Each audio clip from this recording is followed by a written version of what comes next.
So, small in the back carry, also known as 6 o'clock carry, is a method often glamorized in Hollywood movies where the protagonist grabs a pistol off the ground and tucks it behind their back before walking into danger.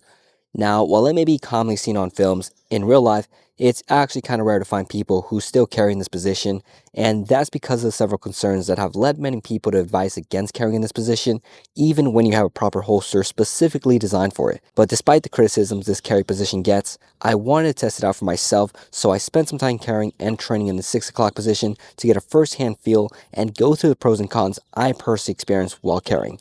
So, what worked or didn't work for me might not be the same for you. Just something to keep in mind. Okay, so without further ado, let's first start off with the pros, concealment. Now, for this video, I used my snub-nose revolver with a leather holster, and I have to say, it completely disappeared when I was carrying. There was absolutely no sign of printing when I was standing up.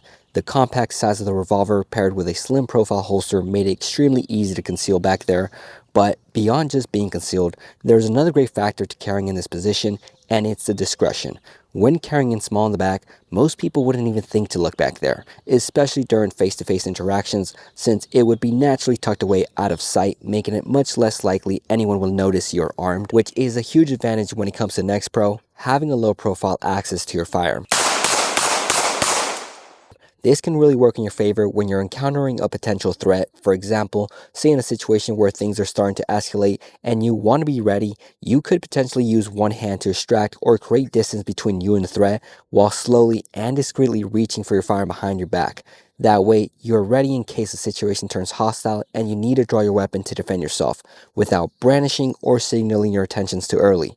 Now, the last pro, and one that a lot of people often overlook, is comfort. When going about your day, carrying a small in the back can often feel a bit more natural during certain movements. This is because your firearm rests flat along your spine, which stays out of the way and minimizes restriction when bending over to grab something or kneeling down to tie your shoe. Now, aside from those three pros, which I generally found to be the only beneficial factors of carrying small in the back, there honestly isn't a whole lot going for it. In fact, the longer I carried it, the more cons I started to experience. For example, printing.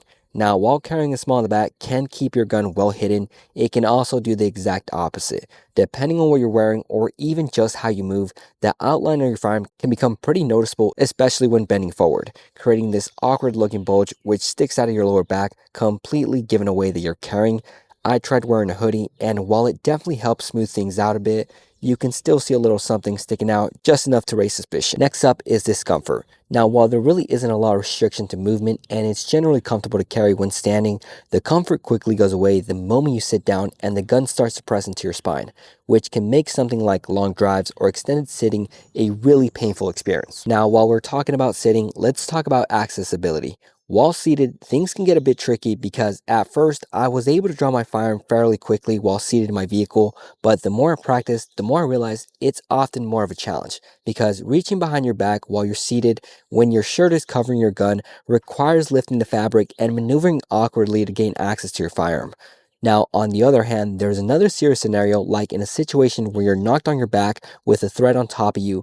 In that situation, you have little to no access to your firearm, leaving you completely defenseless from being able to gain access to your firearm and defend yourself. Now, this next one might just be a me thing, but it's about flexibility. Now, I'm no gymnast, but I consider myself fairly flexible, but still, that didn't seem to help much here because during training, I quickly realized that accessing your lower back isn't exactly the easiest thing to do. It takes a bit more flexibility than I expected. So for this, I tried both grip orientations facing left and right, and just for context, I am right-handed. So with the grip facing left, I did find it to be more comfortable and natural to draw, but it definitely required more effort and flexibility to reach.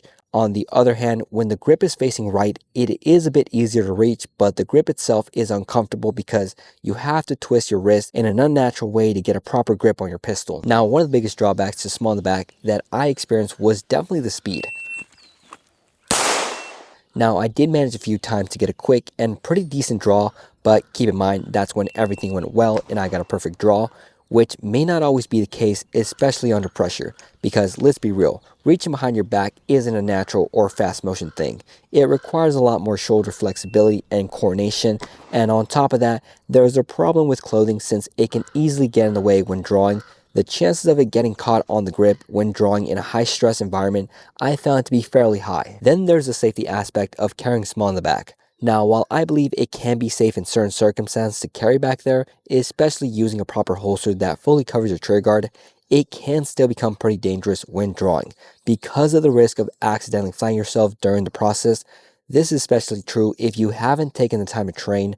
That's why it's so important to learn how to properly draw from this position, keeping the gun pointed away from your body and others until you're ready to bring it up and engage if needed. Then there's also the risk of falling flat on your back and hitting your spine, which could lead to serious injury depending how hard you fall. Last, and probably one of the most important cons I found with small in the back carry is exposure. Like I mentioned earlier, in most face-to-face encounters, it is unlikely anyone would ever know you're carrying, but the moment you turn around and your back is exposed, guess what? So is your firearm, especially if you're doing a bad job of concealing it, which this creates a serious issue, leaving you vulnerable to the possibility of someone approaching you from behind, spotting your gun, and snatching it off of you. Now, knowing all that, would I personally ever consider carrying small in the back? Honestly, I wouldn't, and I'm not sure you should either, but to be fair, I did try another version of small in the back carry, which is outside the waistband, which of course here in California, you can never legally walk around doing.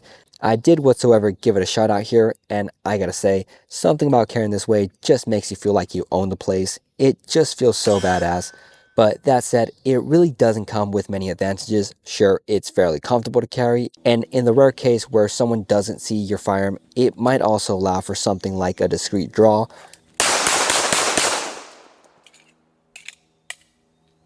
But beyond that, the same downsides still apply, and some are even worse. It's still uncomfortable when sitting, still requires you to be fairly flexible, and it's still slow to draw, especially with the added retention strap that keeps your gun in place. But the biggest issue is, of course, again, exposure, especially now that it's outside the waistband. Your firearm is fully visible, which makes it incredibly easy for someone to spot it and potentially unstrap your gun and grab it. So again, while I personally wouldn't carry this way and I don't recommend it, I believe everyone has the right to carry however they choose, as long as they do it safely, responsibly, and with a full understanding of the risk involved.